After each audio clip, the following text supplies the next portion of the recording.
name's John, and I'd like to tell you how my life went up and down, basically. So it all started with a death of a brother of mine, which kind of led me into serious hardcore drugs, really, such as heroin, crack cocaine, coke, acid, speed, and various other types of drugs.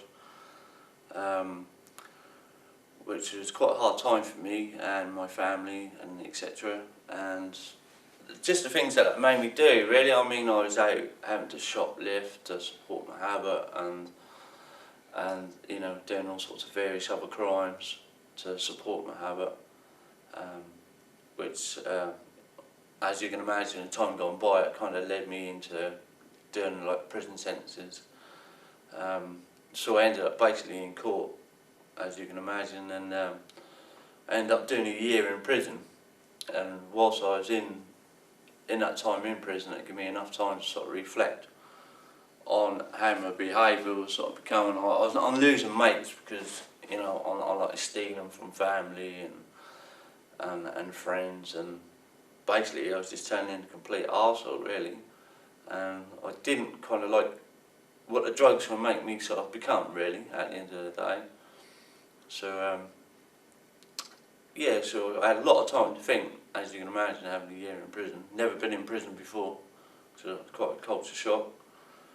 And so yeah, it was mainly family and the thought of losing my children and my parents that really made me think, right, now's the time to sort it out. So within coming out of prison, I moved into the YM, which I found was hard because I'd come out of an environment where drugs weren't so easy to get, into an environment where I was back to square one, where drugs are freely available all around me once again.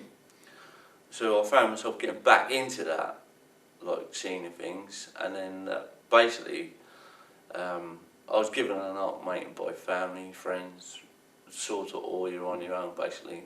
So that was enough to sort of kickstart myself into gear, and I approached a company called the Birth Centre, which led me into help and got help through key workers, and I was medicated on a prescription called methadone. This has gone back about 9 months ago now, and I'm quite glad to say now, really, things are kind of sorted. So I'm still on the methadone, but I started on 100ml of methadone, and I've now reduced myself down to 50 mils in the last 8 months, which is quite a good achievement in my eyes, considering the amount of drugs I was doing and the situations I was in. I'm glad to say that I got my family back. I get to see my children on the weekends. You know, obviously my parents and my friends are chuffed with what I've achieved, and you know, with the YM's help as well, on there get me on property back, you know, to leading myself back into work, doing courses, and so things are kind of looking up. Good, thank you. Tell me about getting your own property back. How did the YM help you? Well, basically with the YM is they how that works is basically they have a housing list, and when you first move in you applied to put yourself on the list, and there's generally about 70 people on the list, and you have to wait your turn. Basically, every time someone moves into a property, you go up one space of the list, and so on until you get to the top 15. And once you're in that top 15, you're then allowed to start viewing properties. Generally, it takes about a year to get into that situation, and then once you're in that situation, then you can then start viewing properties, put your name down for that property, and then hopefully, you know, that you will get picked for the property. So. What property have you got? Well, at the moment, I'm still waiting for the property. I've only just now got on to the top 15 of the list. So hopefully, touch wood, that'll be in the next like 2 or 3 months that I should be rehoused. I should have thought. So, which is all good, because that means, like, you know, then I can then have my daughter stay over and my son. So, you know, because that has been a long time now where I hadn't had that, you know, privilege of actually having them stay.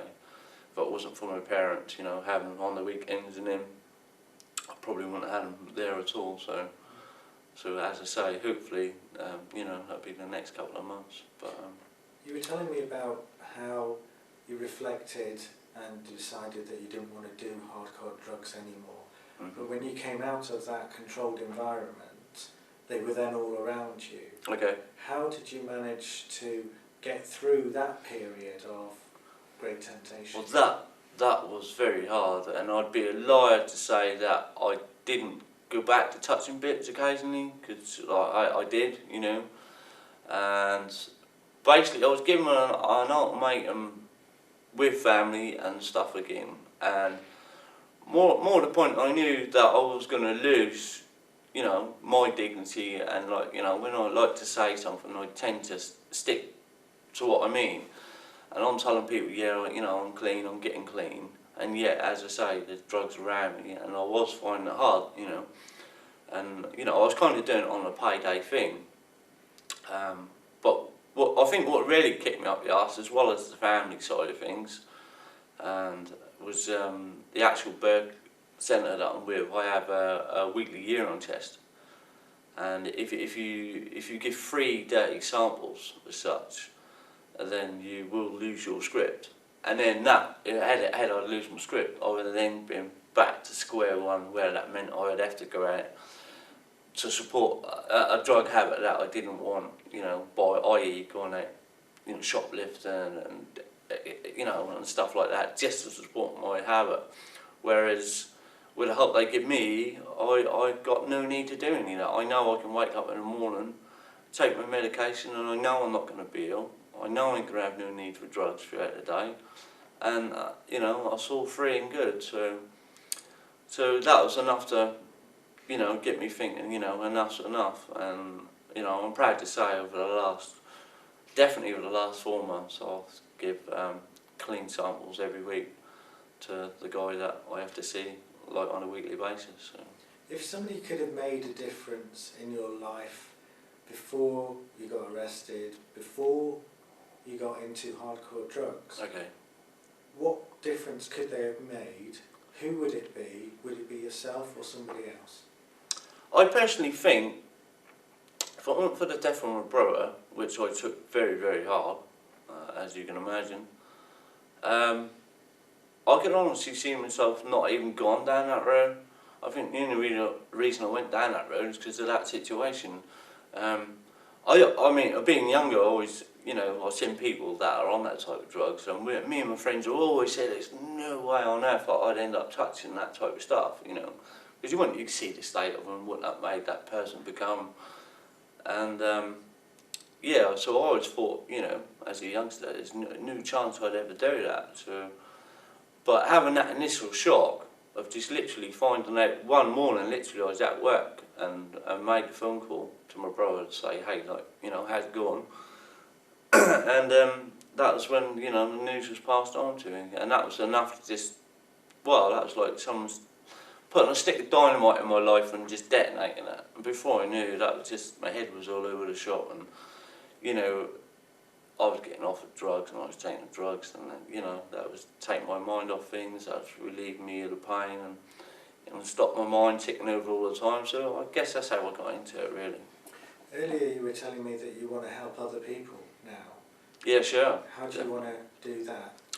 My ambition would be definitely to go to aim at the age limits of, I don't know, 12 to 16-year-olds, and definitely going into schools, colleges, and just explain, like, you know, what it's done to me and how many friends that I've had died through these particular drugs. And, like, i.e. with my brother, I mean, he didn't actually die from drugs, my brother, but that certainly got me into that scene, you know. And I'd just like to warn them, you know, at what the risks of it is, like health-wise, and what they can lose in their life, you know. I certainly wouldn't like to see anyone going through the position that I've gone through, not at all, you know, not even your worst enemy. I certainly wouldn't, you know, even if I'm someone that I really despise, I certainly would not like to, you know, see, like, anyone on heroin, because heroin is definitely a life killer. I don't care what anyone say, that will well, that'll fuck your life, excuse the pun, but that would. So, yeah, that's what I've got to say on that front. Keep away from it. Yeah. Okay? Mm-hmm. Thank you. Cool. Thank you. Yeah, no worries.